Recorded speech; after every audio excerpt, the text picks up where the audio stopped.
Hello everyone, this is YouTube 31 Pockets, and I'd like to welcome everyone to part number 4 of my Tecumseh Carburetor Rebuilt episode. So now we're going to take our torch cleaning tip kit that's has little wire files, and we're going to clean out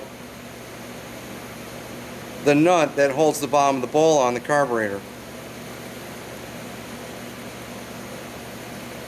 We have two holes. There's one right here, and we have a smaller hole up at the top. We have to clean these out and make sure they're clear.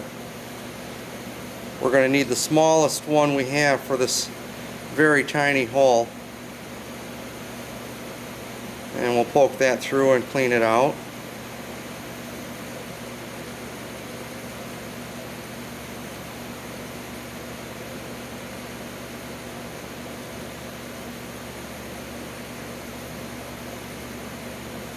And then we're going to use a little bit bigger size for the, now this one will operate the part of the more volume of the fuel that passes through here.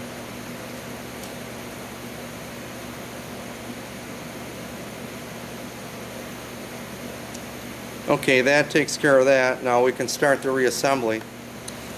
Next we're going to install our bowl gasket. I want to be careful to put these on.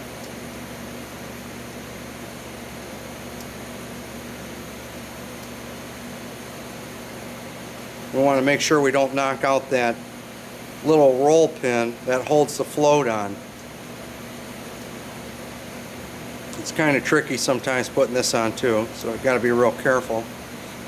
Okay, now that we have that set all the way around, we want to make sure we line up this groove on the bottom of the bowl in coordination with our pin and hinge for our float. So we're going to take that, as you can see our roll pin, it goes this way at this point, and we're going to take that and line it up and set it in there.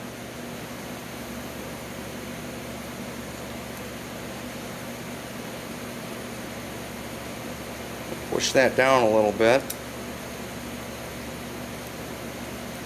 That's pretty much stable in place. Now we can take our high-speed nut and reinsert it in the bottom of the carburetor.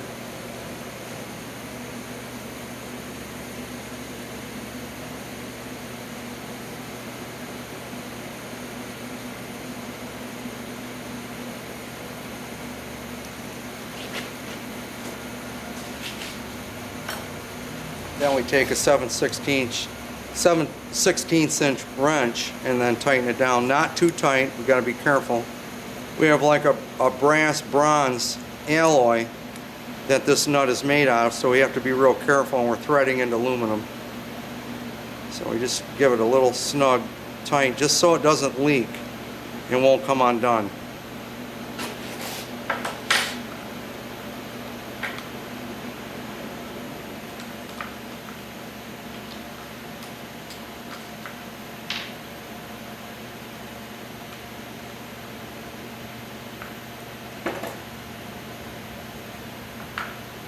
Now our next step is to take our high-speed idle mixture screw, and we have a little compression washer that goes out on the end of the spring, and we insert that washer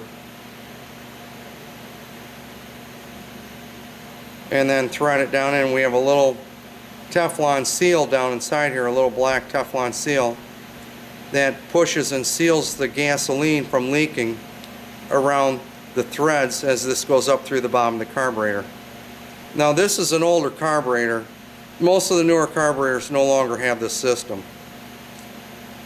And we're going to turn it down all the way and then back it out about a turn and a half to 2 turns. We're going to allow it to start up easily and run rich, and then we'll adjust it once we get the engine set up and running, and we do a snow load test outside. Now we're going to take our low-speed idle mixture screw and insert our compression washer Now the compression washer goes in on before, so it goes down inside and hits the little Teflon O-ring and stops any kind of vacuum leaks or any kind of fuel leaks that come out of the side of the carburetor. It pushes on the side of the little rubber gaskets that's inside there. So we're going to tighten that all the way down, and then we're going to back it out about a turn and a half, maybe 2 turns. We're going to have both set screws and mixture adjustment screws where they run rich when we first start it up. Now our next step is we're going to bend our throttle back. Let's see if you guys can see this. This throttle, I don't know who bent this thing, but it's definitely not supposed to be like this. It's blocking it from going full throttle. Okay, there, that takes care of that. Now we can see it goes right through its limit and goes all the way back to the idle adjustment screw on the top. Okay, now that we have our carburetor all back together, we're going to go over to the engine, and we did discover on our vacuum hose, now when I pulled this hose off the carburetor, let me see if I can zoom in here. Now when I pulled this off the carburetor, when we removed it, I noticed it was kinked, and I'm not sure if you guys can see this, but it's the hose is split because this vacuum hose was cut too short, and it pinched and buckled right here and was kinking. So if we went to use the primer, it wouldn't even work properly anyway. So our next step is we're going to have to remove the recoil, which we have 3 bolts across the top, and then we're going to have to take off our starter button for the 110 electric start, and then we're going to have to remove 2 more 7/16 or 3/8 inch screws that are mounted on the side of the recoil. Let me see if I can zoom in on. There's one of them right there, and then we have another one on the opposing side. That's right there. So that's going to be our next step. We're going to, it looks like we might have to remove the starter, but I'm not sure. Now here's our new vacuum line hose, and this is what we're going to use to correct this problem. Now we're going to start removing the recoil and taking some of the head bolts out.